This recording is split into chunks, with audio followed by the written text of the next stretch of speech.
Ahora voy a hacer la palabra a Hernando Calvo Ospina, y a él le quiero hacer una pregunta en calidad de periodista, y es cómo afecta el uso geopolítico de los derechos humanos y los medios de comunicación la credibilidad del sistema internacional.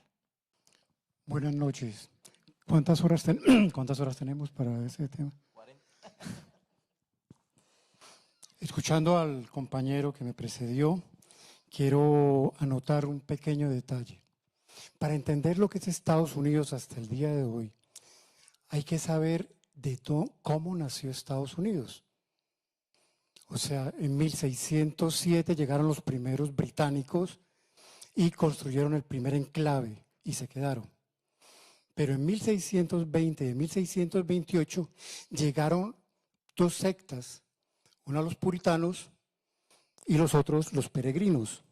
Eran sectas que estaban en contradicción con el rey de Inglaterra y la iglesia anglicana. Estas dos sectas fueron las que hicieron el marco ideológico de lo que es hasta hoy el día Estados Unidos.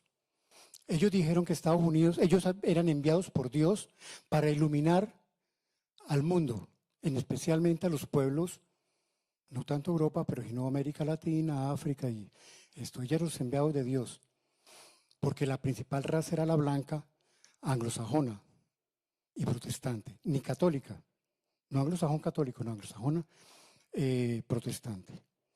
Entonces, desde 1620 y 28, esos documentos se pueden encontrar, ellos marcan lo que es el marco ideológico de lo que ha vivido Estados Unidos hasta el día de hoy. No era mi tema, pero lo escuché del compañero y me pareció interesante decir esto. Pero sí voy a comenzar también con el compañero, hablando de la historia de lo que es el papel, porque para hablar del tema que me ha propuesto, tengo que hablar de la historia de la utilización de los medios de información para tener poder ideológico y poder terrenal. En estos días estamos escuchando mucho que Estados Unidos, con el gobierno Trump, está votando a miles y a miles de personas, de trabajadores, particularmente latinos. Ya ha votado a muchos, pero a Obama todavía no le ha ganado. Obama es el que más ha votado latinos. Pues bien, lo que él está haciendo es absolutamente legal dentro de la Constitución estadounidense. Esa es una ley que se creó en 1798, en tiempos de confrontación de Estados Unidos con Francia. Estados Unidos acababa de independizarse de Gran Bretaña y estaba en conflicto con Francia. Y crea esta ley, la ley del enemigo extranjero.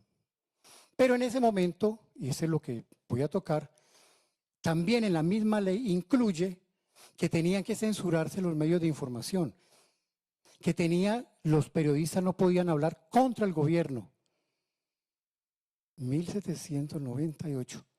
Desde ese momento comenzó Estados Unidos a estructurar el marco de qué se podía decir y qué no se podía decir en Estados Unidos. Estas leyes, ahora en Estados Unidos, el presidente dijo que el periodista que hablara mal de Trump y de lo que está haciendo Trump y de lo que hiciera el Departamento de Guerra, que es el antiguo Departamento de Defensa, no es recibido en la Casa Blanca ni en el Departamento de Guerra. Eso es absolutamente legal. Nos guste o no nos guste, eso es legal. Y le guste o no le gusta, la prensa es legal. Porque eso es de la ley que se creó en 1798 y está todavía ahí. Ahí está. Y Trump, que creo que tiene un buen asesor histórico, lo encontró. De esto luego Estados Unidos, porque no sé por qué el compañero habló y siempre hablo de Estados Unidos, pero es que qué plaga que es Estados Unidos, el gobierno estadounidense, qué plaga que ha sido desde esa época. Desde 1600 y 1620 ha sido una plaga, porque acabó con la mayoría de indígenas primero que todo y luego casi acaba con los negros, casi acaba con los chinos, casi acaba con los judíos, casi los acaba. Pero bueno, sigo. Cuando se pone a prueba también la capacidad de información y de manipulación a las personas, al pueblo, para que aceptara algunos hechos es durante la guerra del opio en China, durante la Segunda Guerra del Opio en China, que fue entre 1856 y 1860. Y es que Gran Bretaña había obligado al emperador chino a que el pueblo consumiera opio.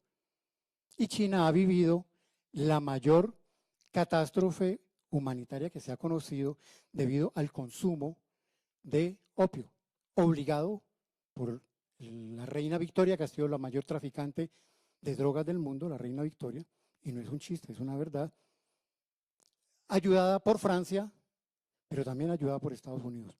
Estados Unidos, para que la población aceptara, o sobre todo a los millonarios que se hicieron millonarios con la guerra del opio, entre otros la familia Roosevelt, que dio 2 presidentes, ellos se volvieron millonarios con esta guerra, la familia Roosevelt. Entonces ahí convencieron de que era bueno esta guerra tan lejana en China y que ¿cómo se dice? Que pues, millones de personas fueron adictas al opio debido a esta guerra que le metieron. En 1898, Estados Unidos le declara la guerra a España bajo un pretexto de un barco que se explotó en Cuba. Un periodista, William Randolph Hearst, mandó a un dibujante, en el tiempo no habían fotos todavía, mandó un dibujante a Cuba, porque su periódico decía de que España estaba capturando a los cubanos, los tenía en campos de concentración, estaba matando a los cubanos por hambre, y entonces manda a este periodista para que le haga dibujos, y cuando el periodista llega a Cuba, se da cuenta que esto no existía. Entonces le manda a decir eso al dueño del periódico, que era el New York Journal. Y este tipo dice una frase que es de estudio para todas las escuelas de periodismo. Usted me suministra los dibujos, yo hago la guerra. Y la guerra de España con Estados Unidos, donde España perdió Cuba, Puerto Rico, Filipinas y la isla Guam, se hace sobre todo en el papel en este periódico. No se olviden de la frase que le dijo él, y eso se utiliza todavía. Usted me manda los dibujos, yo hago la guerra. Y así lo hizo. Con esto, el tipo alimentó una guerra, alimentó un conflicto, y en aquella guerra se demostró por primera vez el poder que tenía la prensa, capaz de influir en la política, en la opinión pública y en los negocios, y hasta crear y aumentar una guerra. Esto fue que la guerra hispano-estadounidense. Otro gran mago de esto fue el señor Winston Churchill durante la Segunda Guerra Mundial, que todo el mundo lo adora. Todo el mundo lo adora porque dice que fue uno de los liberadores de la Segunda Guerra Mundial. El tipo dijo muy claramente, en tiempos de guerra la verdad es tan preciada que debe ir acompañada siempre de un séquito de mentiras. Y así Churchill durante la Segunda Guerra Mundial llenó la prensa de mentiras. Y por eso tuvo un gran apoyo de la prensa. Y Churchill todavía es el Churchill. Y esa aureola que tiene no se la va a quitar nadie. ¿Mm? Yo creo que uno de las más grandes proezas de la prensa occidental ha sido, y sigue hasta el día de hoy, ha sido quitarle a la Unión Soviética un hecho real, absolutamente real y lógico, que fue la Unión Soviética la que liberó a Europa del nazismo. Pues bien, todo el mundo sabe hoy en día que quien liberó a Europa fue Estados Unidos. Es la mentira más grande que hay. Cuando Estados Unidos entró, comenzó la guerra por Francia, pocos días después, Berlín estaba siendo liberada y todos los campos de concentración. La prensa hizo ese trabajo. Hasta el día de hoy, es rara la persona que no sabe o que sabe que fue la Unión Soviética quien liberó a Europa. Además, se hizo una campaña publicitaria por la prensa tan buena que casi nadie sabe que todos los gobiernos europeos fueron colaboracionistas de los nazis, que entregaron a los judíos, entregaron a los homosexuales, entregaron a los comunistas. Eso no se sabe.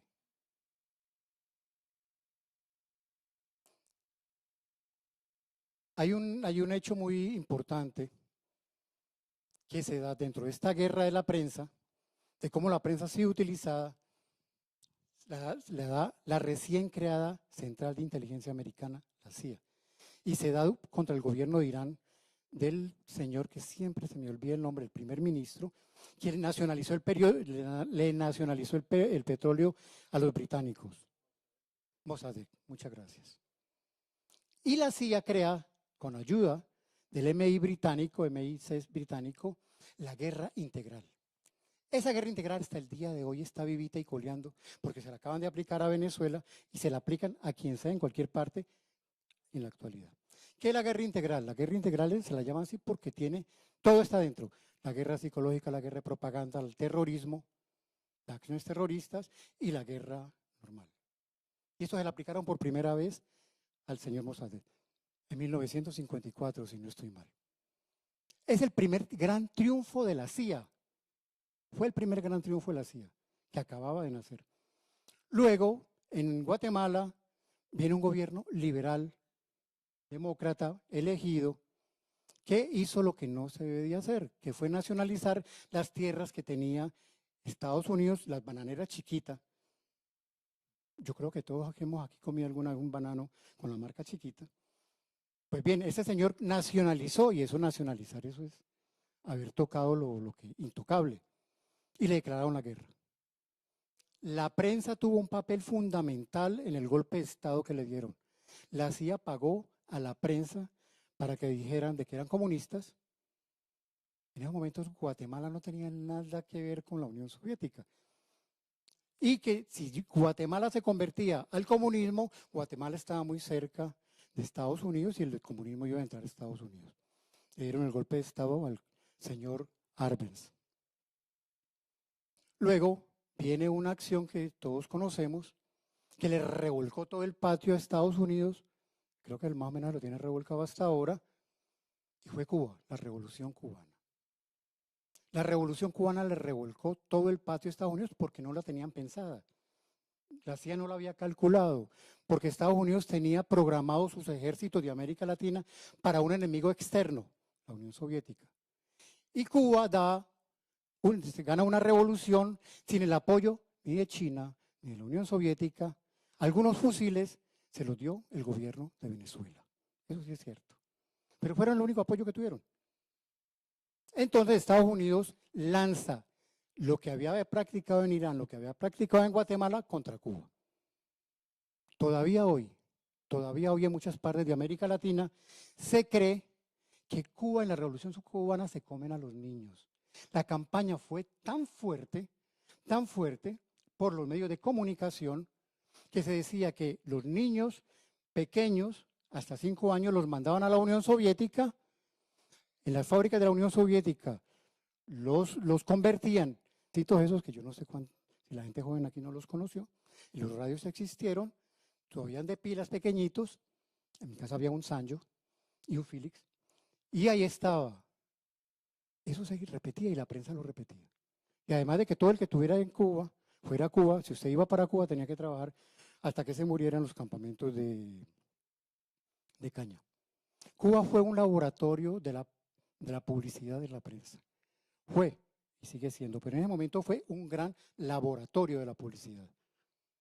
Y ese laboratorio de la publicidad después y voy a hablar más de América Latina, que es lo que más conozco, ese laboratorio después se lo aplicaron a Chile, a la Chile de Allende. Los curas se paraban en los púlpitos, apoyados ya por todo el trabajo que había hecho la prensa, a decir que si ganaba Allende les iban a arrebatar los niños, que iba a llegar el comunismo, que la Iglesia Católica iba a ser prohibida, todo. La campaña fue tan fuerte en Chile que la izquierda apoyó el golpe de Estado, hasta el Partido Comunista lo apoyó al golpe de Estado a Salvador Allende. No todo el Partido Comunista, pero sí una parte importante del Partido Comunista. Los sindicatos le hicieron huelga a Salvador Allende, porque la campaña que se hizo por la prensa en el periódico El Mercurio, que eso tiene fama, pero el periódico El Mercurio sigue funcionando como si eso nunca le hubiera pasado nada. Pero miles y miles. Dio particularmente Kissinger, porque además Kissinger dijo una frase, Kissinger es un enemigo bueno, porque era muy inteligente. No es inteligente porque no se ha muerto todavía. Es una asquerosidad de tipo, pero era tremendamente inteligente. Y el tipo dijo, cuando gana Allende, dice, no podemos permitir que un pueblo irresponsable elija a un comunista. Por eso te tiene que ir, y lo hicieron. Entre una y otra, llegó la guerra de Vietnam. Y la guerra de Vietnam también le da a Estados Unidos una curva muy tremenda en su manera de informar. Porque en la guerra de Vietnam los periodistas tuvieron el derecho de informar. Podían moverse libremente. Y los Estados Unidos, el gobierno estadounidense ha insistido que perdieron la guerra de Vietnam por la prensa. Porque la prensa pudo mostrar todos los horrores que el ejército estadounidense hizo en Vietnam.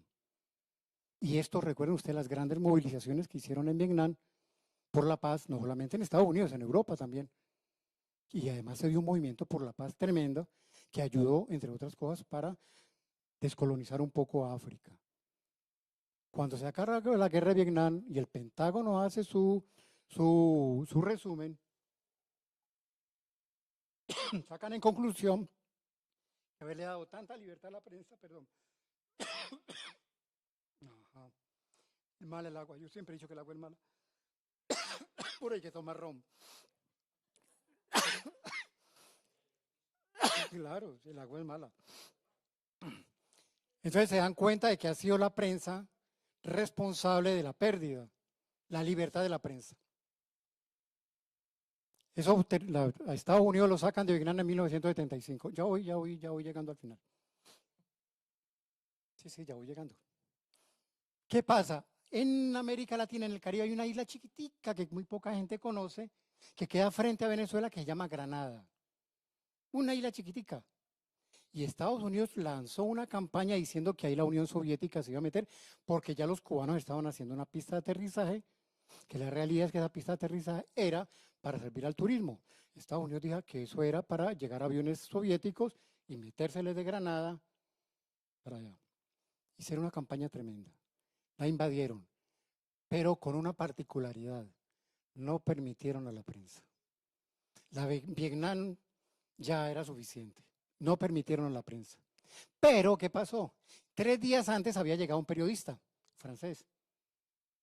Y se quedó calladito, tomó fotografías, filmó y todo. Y cuando pudo salir de ahí, mostró. Y la prensa estadounidense dijo, eso pasó porque la prensa únicamente mostró lo que le decía el Pentágono, como hasta el día de hoy. Esa pequeña islita de Granada volteó también el papel de la prensa. No pueden seguir informando sino lo que nosotros digamos y queremos, o si no lo censuramos. Y eso sirve hasta el día de hoy. Conocemos Irak, donde la prensa no pudo ya caminar por cualquier lado, tenían que ir con el ejército norteamericano, filmar y tomar fotografías donde el ejército norteamericano dijera, contar lo que el ejército estadounidense dijera. Además que la guerra en Irak fue una cuestión muy bien planificada mediáticamente. Desde la guerra de Irak, la prensa actúa como los bombarderos en las guerras. Ellos pasan primero y bombardean el cerebro, nuestros cerebros, para decir que tal persona, tal estado es malo y hay que acabarlo. Y lo creemos. Yo he dicho hasta por chiste, pero es cierto, que si la prensa, y en particular los Estados Unidos, tiene tal capacidad, que si mañana nos dicen que las gallinas no tienen dignidad y que por eso no podemos comer los huevos de las gallinas, pasado mañana las gallinas van a morir repletas de huevos porque nadie va a comer huevos. No es chiste, tienen esa capacidad. Tienen esa capacidad y ustedes lo saben, la capacidad, le voltean la dignidad a quien sea y por eso cuántos países ya han invadido. Eso es una realidad, la capacidad que ha tenido y lo hicieron con Irak, lo hicieron con Libia, con la Contra en Nicaragua, en los años 80, estaban los sandinistas, que era una Contra que fue financiada por el narcotráfico colombiano que manejó la CIA desde la Casa Blanca. El presidente George Bush, papá, lo sabía, él fue el que dirigió todo eso. Y la prensa no se dio por enterada, sino hasta finales de la década de los 80, que la guerra en Nicaragua estaba financiada con el narcotráfico. La prensa funcionaba era para decir que los nicaragüenses, un país que estaba jodido después de 10 años de guerra, donde no había una sola escalera eléctrica y no funcionaba, desde ahí iban a llegar las hordas comunistas e iban a acabar con Estados Unidos. Porque además en Estados Unidos, la prensa no lo ha dicho, pero en Estados Unidos ni hay mafias. ¿Ustedes conocen alguna investigación de la prensa estadounidense sobre las mafias internas? No existe, ni es el país primer consumidor de drogas en el mundo. Además, nadie como la prensa nos ha puesto en la cabeza es cómo un país como Nicaragua nos puede invadir. Eso es absurdo. ¿Cómo Cuba puede invadir? Eso es absurdo. Pero la prensa lo cree y la prensa lo repite y ayuda a convencer. Yo creo que, ya para terminar, hay dos ejemplos muy tremendos que nos han tocado. Uno es que la prensa no puede informar sino lo que diga la Unión Europea y Estados Unidos sobre la guerra en Ucrania. Rusia no tiene velas en la información. Periodista que se atreva a decir algo positivo, lo van votando los periódicos. Lo votan. Además les cuento que en todos los medios de comunicación, desde los medianos hasta los más grandes, en todos, ninguno se salva. Hay gente pagada por los servicios de seguridad, sean suizos, pero también la CIA tiene gente adentro. Eso es normal, entre comillas. No es normal, pero es normal. Es absolutamente normal que vengan y le digan al periodista, por favor, necesitamos que escriba sobre esto. Aquí tienes un regalito. Te puedes ir de vacaciones a Nueva York o si tu hija necesita algún favor en alguna universidad, aquí estamos. Es absolutamente normal, lo tienen. Todos los periodistas, toda la prensa, escrita, hablada, televisión, todos tienen al interior gente de los servicios de seguridad y de la CIA. Y como las empresas, todas las empresas estadounidenses, para no hablar de otros países, todas tienen de la gente de la CIA adentro, que el gran jefe, el director de la empresa lo sabe y le pagan su salario. Pero bueno, ya voy terminando. Ahora ya voy a terminar. Pero lo peor de lo peor es Palestina. Lo peor de lo peor es Palestina. Porque la prensa ha tenido la capacidad por directiva de Estados Unidos y de la Unión Europea de que hablar mal del Estado de Israel es ser antisemita. Y te caen arriba, y te llevan a juicio, y te expulsan de las universidades como en Estados Unidos, te quitan la nacionalidad. Y es que ha existido en la televisión realmente un debate continuo sobre que ser antisemita nada tiene que ver con estar en contra del Estado terrorista y genocida de Israel. No, pues no. Pero eso es toda esta manipulación, todo esto que he hecho, que es un recorrido muy, muy rápido, esto ha influido en todas las decisiones que se toman en las grandes instancias de derechos humanos, comenzando por la ONU. Porque después de una campaña como fue la campaña de Irak, como ha sido la campaña contra Rusia, los estados o las personas que van a votar lo piensan. ¿Es cierto o no es cierto? Pero si toda la prensa lo dice, ¿es cierto o no es cierto? Teníamos el ejemplo ahora de Venezuela, que todo el mundo más o menos ha creído que el presidente Maduro está involucrado con el narcotráfico, que el compañero Diosdado Cabello, y recuerden que dije compañero, lo digo y lo repito, el compañero Diosdado Cabello, como el compañero jefe de las Fuerzas Armadas, está mezcladas en esto. Y a mí me da risa. Me da risa porque conozco. Pero los medios de información son tan poderosos que han hecho y tienen dudando la propia izquierda. Hay muchos compañeros en la izquierda que no apoyan a Venezuela porque la prensa quizás es narcotraficante. Entonces, estas cosas, en el momento de la toma de decisiones de los instrumentos como la OEA en América Latina y principalmente la ONU, tienen influencia. Y es el papel de la prensa. Exactamente es el papel de la prensa. Ya la neutralidad no existe. Además, la neutralidad no existe. Además. Entonces, unos pequeños ejemplos de cómo la prensa ha sido parte de todo este juego contra los derechos humanos, o los derechos humanos sirven dependiendo de quién paga al periodista. Muchas gracias, ya no hablo más.